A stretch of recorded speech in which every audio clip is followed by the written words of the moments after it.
इन पर ऊपर क्वेश्चन दिख रहा है कि जिसमें रेट ऑफ इंटरेस्ट दे रखा है 16 2/3% और सीआई दे रखा है 1270 रुपये और 3 वर्ष का सीआई है। तो इसको सॉल्व करने का बेस्ट अप्रोच क्या हो सकती है वो देख लेते हैं। कि मुझे दे रखा है कि जो सीआई है 3 साल में वो 1270 रुपये हो चुका है, रेट ऑफ इंटरेस्ट जो है वो 16 2/3% हो चुका है और रेट ऑफ इंटरेस्ट 16 2/3% हो चुका है और जो टाइम पीरियड है वो 3 ईयर्स का है।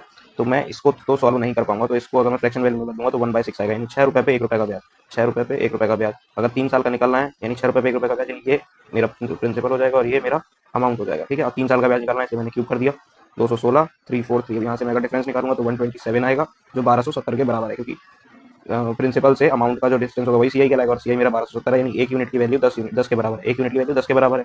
तो मेरे पास सीधे सीधे आ गया कि 216 इंटू 10 यानी 2160 रुपये, ये मेरा प्रिंसिपल अमाउंट है। मुझे ये नहीं निकालना है, मुझे आंसर में निकालना है कि इसका सीआई कितना होगा, सेम रेट ऑफ इंटरेस्ट और सेम टाइम पीरियड के लिए। तो बस सिंपल 3 ईयर्स 50/3 इंटू में 100, इस जीरो से जीरो खत्म हो जाएगा।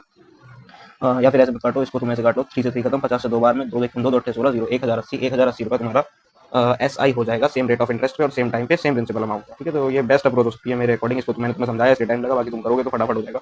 मुश्किल से मुश्किल 30 सेकंड्स इस सवाल के लिए बेयर मिनिमम।